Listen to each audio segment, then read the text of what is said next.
जिनके घर वाले शराब पीते हैं, जुआ खेलते हैं, मांस मिट्टी खाते हैं, लड़ाई झगड़ा करते हैं, आप उनको प्यार से समझा के, ये बता के कि ये चीज़ें अच्छी नहीं होती हैं, बर्बाद होते हैं, रोगों का घर है, ये गरीबी तंगी लाते हैं। आप सभी को राधा स्वामी। देखिए, जो आज का सत्संग का विषय है उसे महाराज ने बताया कि हमें नशे और पतों से बचना चाहिए।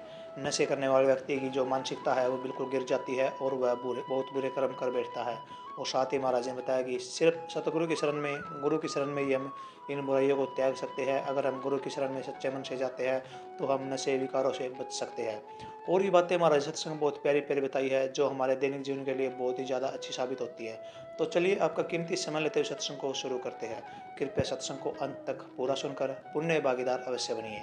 राधा स्वामी। और कुछ भी ना होते हुए चाहे कुछ भी करना पड़ो, यहाँ गांव है भिवानी के पास में शीशर में एक आदमी के कारण सुंडे की शीशर के नाम से गांव का नाम पड़ गया। दूसरे गोत का पूरा गांव, और वो एक गोत का गांव था। किसके कारण? एक स्त्री के कारण। कोई भी आदमी, कोई भी मेहमान, कोई भी राह चलता अगर आ गया तो उसको बिना रोटी के, बिना पानी के, बिना हुक्के के जाने नहीं देती थी। तो जब इंसान किसी के लिए अच्छा करता है तो उसका परमात्मा उसका भला करता है। इसलिए ये दिन आपका है। आप भी थोड़ा संयम रख के और अच्छे काम करोगी तो समाज को बनाने वाली आप ही हो। जैसे आप विचार दोगे, जैसे आप गुण दोगे बच्चों को, आगे जाके उनको वैसा ही बनना है। अगर तुमने गलत बात सिखानी शुरू कर दी तो बर्बादी का रास्ता भी हो जाएगा। किस प्रकार से कि एक बार एक छोटा सा बच्चा स्कूल में छोटी क्लास में पढ़ता था, एक कलम चुरा के ले आया। कहने लगा, माँ कहने लगी कलम किसकी है? बोला कि मेरे साथी की है। बोला कल स्कूल ना ले जाना इसको। नहीं, वो छीन लेगा, यहाँ घर में ही रखना। अगले दिन कोई और, अगले दिन और कोई, उसको आदत पड़ गई चोरी की। धीरे धीरे करके छोटी छोटी चोरियां करते बड़ी चोरी करनी शुरू कर दी उसने। बड़ा हुआ तो बड़ी चोरी शुरू कर दी। एक बार उसने गया चोरी करने के लिए, उसके पीछे कोई पड़ गया तो उसने सोचा कि तुझे पकड़ लेगा। उसने किसी हथियार से उस आदमी पर वार किया, वो आदमी मर गया। पकड़ा गया तो उसको राजा के सामने पेश किया गया कि इसने ये किया है। कहने लगे इसको फांसी दो। पुराने ज़माने में दंड बहुत कठोर थे ताकि दूसरा आदमी ऐसा करने की हिम्मत ना करे। उसको सज़ा देने के लिए जब तैयार हो गए और फांसी के लिए रस्सा तैयार करके और स्टेज पे खड़ा कर दिया तो आखिरी इच्छा पूछते थे कि तेरी आखिरी इच्छा बताओ क्या है। जब कहने लगा मेरी आखिरी इच्छा है कि मैं मेरी माँ से मिल लूँ एक बार। जब उसकी माँ गई उसके पास मिलने के लिए, बोली बेटा क्या किया तूने ये? बोला कि आजा बताऊंगा। माँ तेरा मेरा बहुत प्यार था, तू अपनी जीभ मेरे मुंह में दे दे, मेरी आखिरी ख्वाहिश है। मैं इसके बाद जो से फांसी टूट जाऊंगा, आप तो रहोगे। उसने जीभ निकाली, जीभ निकालते ही दोनों दांतों से उसकी जीभ काट ली अपनी माँ। वो जोर जोर से चिल्लाने लगे, अरे मूर्ख ये क्या किया? सब लोग कहने लगे, धिक्कारने लगे कि बहुत निकम्मा आदमी है, तो इसने सारी जिंदगी गंदे मंदे काम किया, अपनी माँ की भी जीभ को काट दिया। देखो, कहने लगा कि मेरी माँ की जीभ अगर उस दिन मुझे रोक देती कि ये कलम ऐसे ना रखे, ये चोरी के रास्ते से मुझे उस दिन बचा लेती, तो आज मुझे ये दिन देखना नहीं पड़ता, मैं फांसी नहीं टूटता। लेकिन इसकी इस जबान से ये हुआ कि इसने मुझे बचा लिया। इसलिए इस जबान के कारण हम मित्र बना लेते हैं, जबान के कारण दुश्मन बना लेते हैं। जबान अगर इसमें रस हो तो सब अच्छा है, लेकिन पिता का इतना असर संतान पर नहीं होता जितना कि माँ का होता है, क्योंकि घर चलाना माँ का ही काम होता है। पिता तो कमा के ले आएगा, बाहर भीतर के दूसरे काम कर देगा, लेकिन संतान को अच्छा बनाना, उनकी परवरिश करना, उनको अच्छा ज्ञान शिक्षा देना माँ का ही काम है। तो आज का दिन ये स्पेशल आपके लिए है।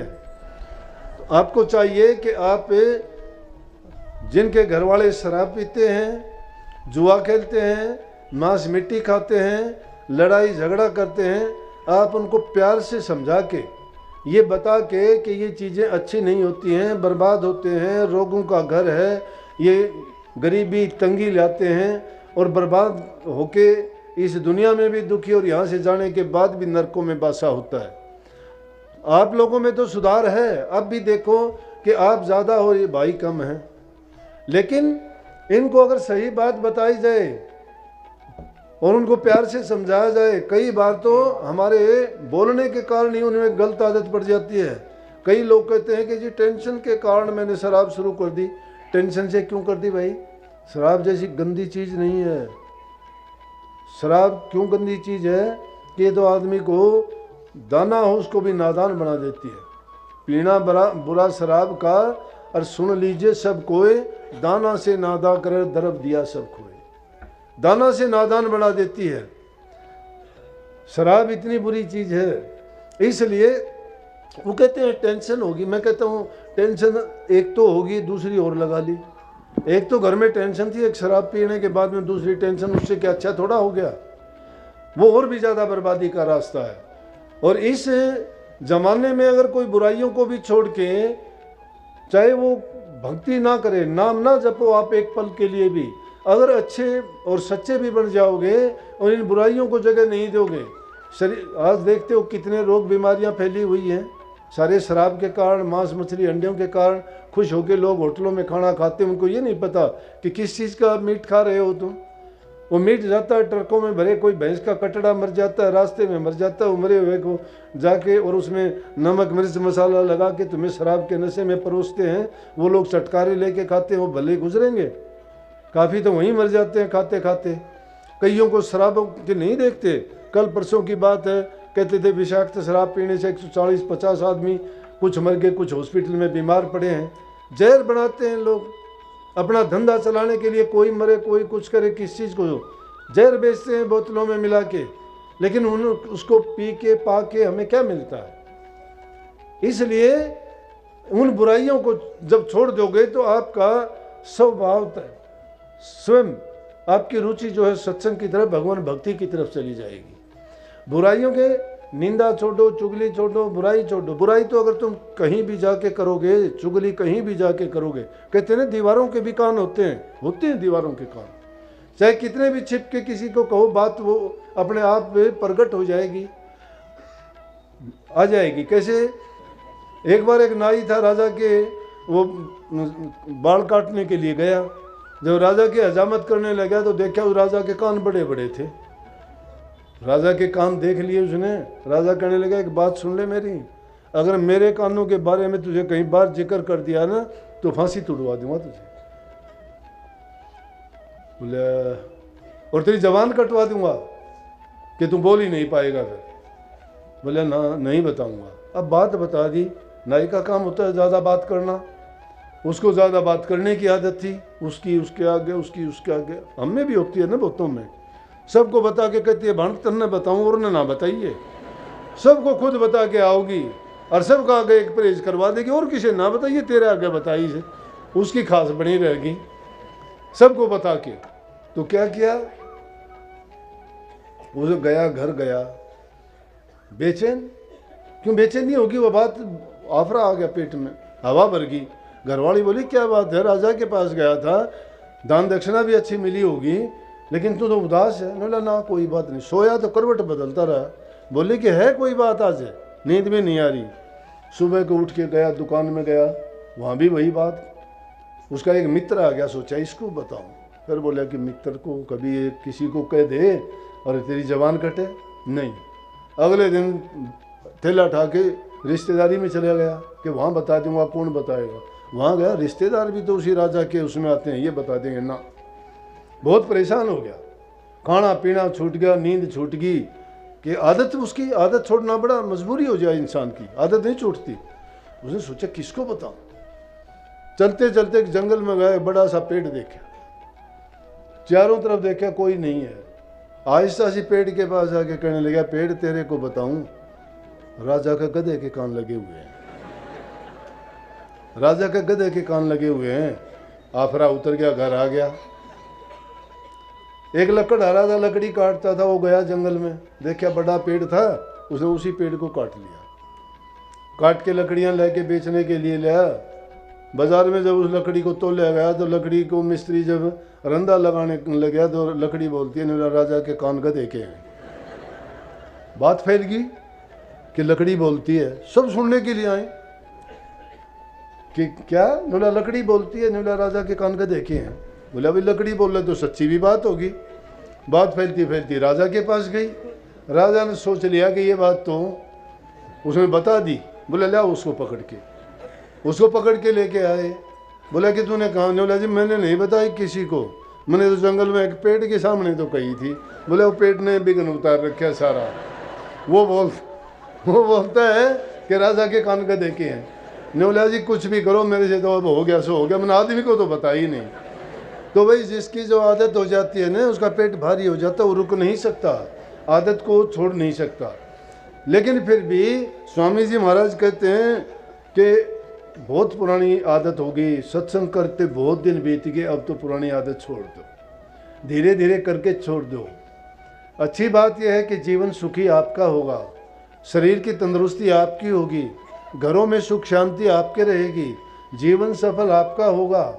ये जीवन जियोगे तो यहाँ भी सुखी होगा, और इसको भी छोड़ के जब जाओगे तो वहाँ भी अगर मुक्ति नहीं होगी तो स्वर्ग और बैकुंठ से तो आगे जाओगे कहीं ना कहीं, जहाँ ना कोई चिंता होगी, ना कोई तुम्हें किसी प्रकार की किसी से ईर्ष्या होगी।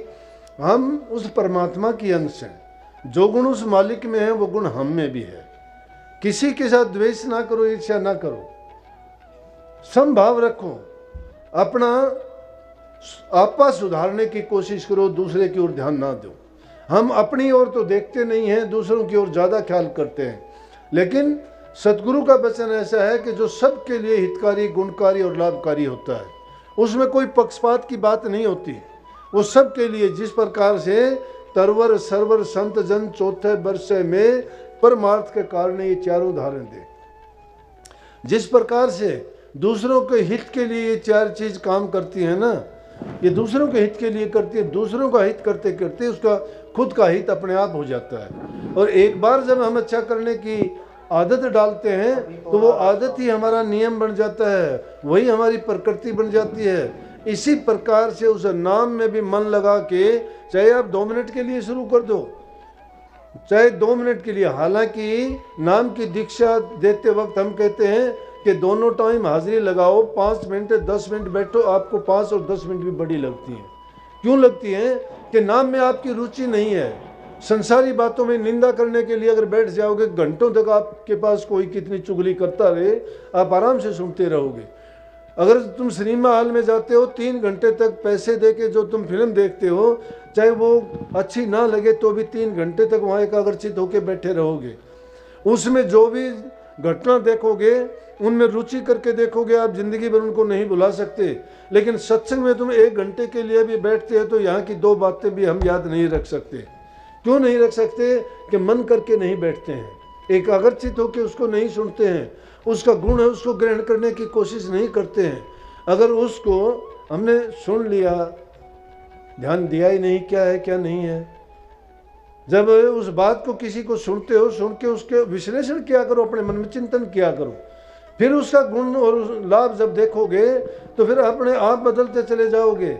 अब क्या करते हैं, मैं देखता हूँ कि सत्संग में आके बहुत बैठते हैं, बहुत दिखाते हैं कि मैं सत्संगी हूँ, और उनका संग देखोगे तो ऐसे निकम्मे आदमियों के साथ उनका बैठना उठना, मैं कहता हूँ सारी जिंदगी भी नहीं सुधर सकते, कभी नहीं सुधर सकते। और संतों का बिगाड़ा हुआ तो कहीं भी नहीं सुधरता। अरे जो ये मैं सूरज उगता है, कोई कह दे कि प्रकाश नहीं है, मैं नहीं मान सकता। कोई खाना कहता खा के कह देता है मैं भूखा हूँ, ये मैं नहीं मान सकता। कोई पानी पी के कह दे मैं प्यासा हूँ, मैं नहीं मान सकता कि प्यासा कैसे रह गया। अगर कोई अच्छा काम करके कहता है उसका परिणाम मुझे बुरा मिला, मैं ये नहीं मान सकता। कोई खोटा कर्म करके कह दे कि मुझे उसका अच्छा फल मिला है, ये कभी नहीं माना जा सकता।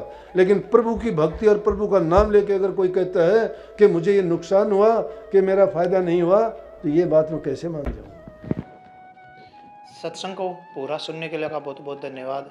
हम आशा करते हैं आपने सत्संग को बड़ा ही ध्यान से सुना हुआ। तो जैसे कि प्यारे भक्तों, आपने सत्संग में सुना कि महाराज ने बताया कि हमें शराब और नशे का हमेशा त्याग करना चाहिए, हमें इन चीज़ों से हमेशा दूर रहना चाहिए, ताकि हमारे जीवन में और हमारे पारिवारिक जीवन में सुख शांति आ सके।